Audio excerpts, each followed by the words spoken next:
Bharat live news में आप सभी का स्वागत है। मैं हूं असरार हयात और आप देख रहे हैं भारत लाइव न्यूज़।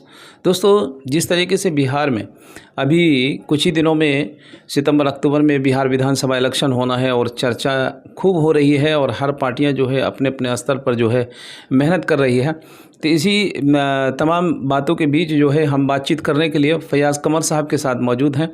फैयाज़ भाई, आपका हमारे यूट्यूब चैनल में स्वागत है। बहुत बहुत शुक्रिया आपका कि आप अपने चैनल पर मुझे बार बार बोलने का मौका देते हैं, इसके लिए बेहद शुक्रिया। और अल्लाह से दुआ है कि आपके चैनल जो है दिन दुगनी रात चौगुनी तरक्की करे और मुल्क के कौम व मिल्लत के लिए आवाज़ बने, यही हम उम्मीद करते हैं आपके चैनल से। कि हर विधानसभा को लेकर काफ़ी असमंजस है और लोग जो है चर्चा हो रही है कि जो कि हर विधानसभा में आखिर किसको एमआईएम टिकट दे सकती है।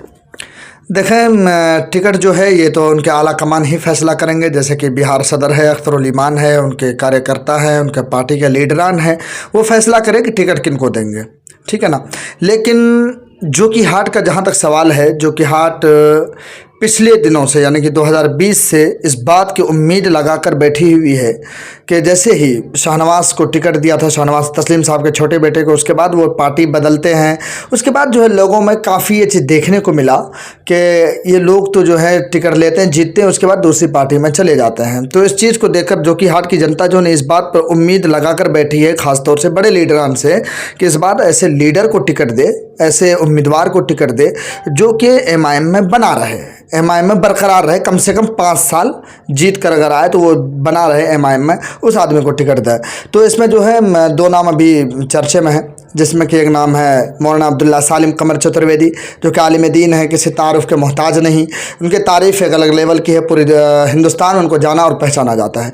दूसरा नाम है मुर्शिद आलम की, जो कि पार्टी सदस्यता अभी ली है। इससे 2020 में भी उनके चर्चे थे, लेकिन उनका टिकट कटा था वाकई में, जो शाहनवाज को टिकट मिले, तो फिर उन्होंने इल्ज़ाम वगैरह लगाए, फिर पार्टी ज्वाइन की है। तो यहाँ पर जो है इस वक्त मजबूत दावेदार 2 दिख रहे हैं हमें। लेकिन कुछ सूत्रों की जो अगर बात बताऊं मैं, सूत्रों की जो खबरें आती हैं हम लोगों के पास, तो खबरें ये है कि कहीं ना कहीं सरफराज साहब भी आगे पीछे चक्कर लगाते हुए नज़र आ रहे हैं कि किसी तरीके से टिकट मिल जाए। लेकिन ये देखने वाली बात होगी क्या टिकट किसको मिलता है, ये तो उनके आला कमान फैसला करे किसको टिकट दे। लेकिन बतौर जो कि हाट की जनता, बतौर जो कि हाट के एक नागरिक, मैं तो ये कहूँगा कि आप ऐसे शख्स को टिकट दें जिस पर आपको उम्मीद हो, जो पार्टी छोड़कर ना जाए, जिन्होंने पार्टी के लिए मेहनत की है, पार्टी के लिए काम किया, उनको आप टिकट दें तो ये ज़्यादा बेहतर रहेगा। लेकिन वहीं पर ये बात आ रही है सामने कि अब्दुल्ला सालिम साहब भी कह रहे हैं कि हम फुल तैयारी में हैं, और मुर्शिद आलम साहब भी फुल तैयारी में। लेकिन असदुद्दीन अवैसी साहब अभी बिहार दौरा था तो असदुद्दीन अवैसी साहब जो कि हाट भी आए, लेकिन कुछ बातचीत नहीं की है। तो इस पर क्या कहेंगे? देखें, कोई भी कार्यकर्ता होता है, कोई भी काम करने वाला होता है, हर एक की एक ख्वाहिश होती है कि पार्टी मुझे टिकट दे, मुझ पर जो है उम्मीद जताए, मुझ पर भरोसा करे पार्टी। ये हर कार्यकर्ता की कोशिश होती है, ये हर कार्यकर्ता की उम्मीद भी होती है और होनी भी चाहिए, क्योंकि जब आप किसी के लिए काम करते हैं उससे बड़ी उम्मीद लगाकर हम बैठे रहते हैं। तो ये उम्मीद मौलाना अब्दुल्ला सालिम साहब भी लगाकर बैठे हुए हैं और लगाए हुए हैं काफ़ी दिनों से, जब से वो पार्टी में हैं, और पार्टी से वो गए भी नहीं हैं। इसी तरह मुर्शिद आलम है, वो भी पार्टी ज्वाइन करें इसी भरोसे पर किए होंगे कि हो सकता है पार्टी मुझे टिकट दे दे। जहाँ तक सवाल है कि पार्टी ने अभी तक फैसला जो कि हाट का क्यों नहीं किया है, देखें, इसका एक वक्त होता है, एक समय होता है, जल्दबाजी नहीं की जाती है। जैसे कि 2 सीट का उन्होंने किया, जैसे कि बहादुरगंज है तौसीफ आलम, जो कि पिछले 4 बार के विधायक हैं। इसी तरीके राणा रंजीत सिंह ढाका, वो शिवहर से लोकसभा का इलेक्शन भी लड़ चुके हैं, उम्मीदवार रह चुके हैं एमआईएम के। तो कहीं ना कहीं ये दोनों को इसलिए अब बस बिगुल को फूंकना था, यानी कि सियासत को गरमाना था। अभी जैसे जैसे गर्मी बढ़ रही ना, जब अभी जून की गर्मी आनी है, तो वैसे सियासत में गर्माहट अभी बढ़ रही है। तो इस सियासत को गरमाने के लिए, सियासी माहौल में दिलचस्पी पैदा करने के लिए असदुद्दीन ओवैसी ने ये 2 सीट का ऐलान किया है। इसमें और कोई बड़ी बात नहीं है। बाकी रही जो कि हाट तो की जनता ये उम्मीद लगाकर बैठी, ऐसे शख्स को टिकट दे जो कि पार्टी का वफादार हो, पार्टी के साथ दिल जमी के साथ काम करे। लेकिन वहीं पर कुछ लोगों का कहना है कि सरफराज साहब चक्कर लगा रहे हैं, कहीं अगर सरफराज साहब को टिकट मिल जाता है एमआईएम का, तो कैसे देखते हैं इसको? देखें, मैंने लगातार मैं इस बात को एमआईएम को लेकर और दीगर पार्टियों को लेकर मैं ये लगातार कह रहा हूँ, मैं कोई कार्यकर्ता या उनके कोई लीडर नहीं हूँ। मैं अगर पार्टी फैसला करती है सरफराज साहब के ऊपर, किस्मत आजमाती है, आजमाए। देखें, ये सियासत है, सियासत में कौन किधर चला जाए कोई कुछ कह नहीं सकता। मैं आपको फॉर एग्जांपल देता हूं कि सिंधिया परिवार कांग्रेस के एक मजबूत नेता थे मध्य प्रदेश के, वो चले जाते हैं बीजेपी में शामिल हो जाते हैं। इसी तरीके से और दीगर ये गौरव वल्लभ है जो कि पार्टी का एकदम मजबूत कार्यकर्ता था, वो कांग्रेस के चले जाते हैं भारतीय जनता पार्टी। हेमंत बिश्वा शर्मा आसाम के देख लीजिए, अभी सीएम बैठे हुए बने हुए हैं, कांग्रेस से गए हैं। बहुत सारे नेता इधर से उधर करते हैं, इसमें कोई बड़ी बात नहीं है। नेता सियासत में ये चीज़ आम बात है, इसको जो है ना वो कहते हैं ना दिल के साथ लगा कर ले लेना किसी जख्म के जरिए जैसे, तो ये छोटी बात हो गई सियासत में।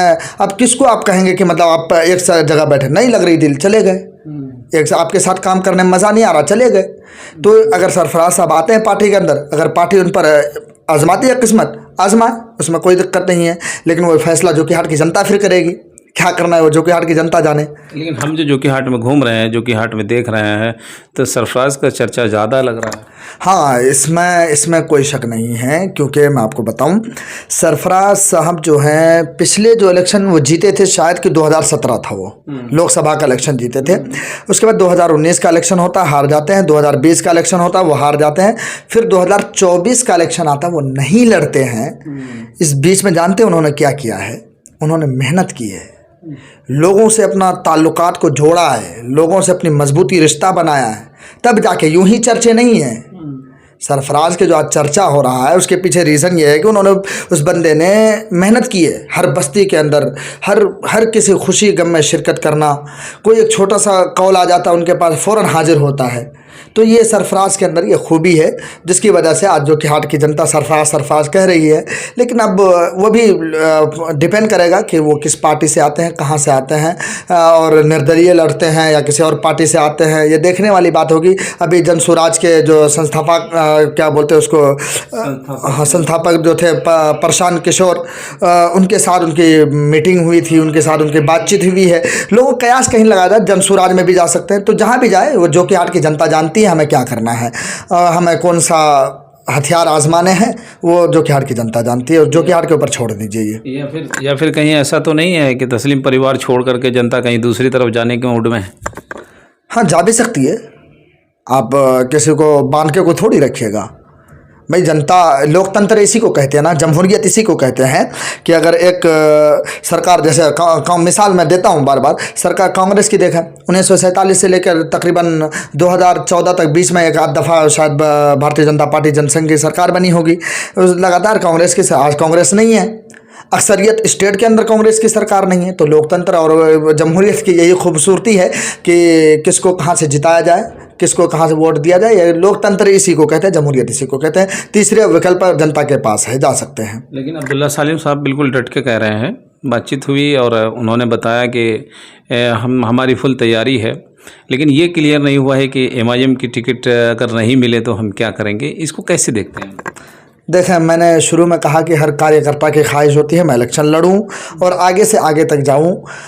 हर बच्चे की ख्वाहिश होती है, जब बच्चा स्कूल जाता है तो उसका यही ख्याल होता है कि मैं क्लास में सबसे फर्स्ट आऊं। जब कॉलेज जाता है तो सोचता मैं टॉपर रहूं।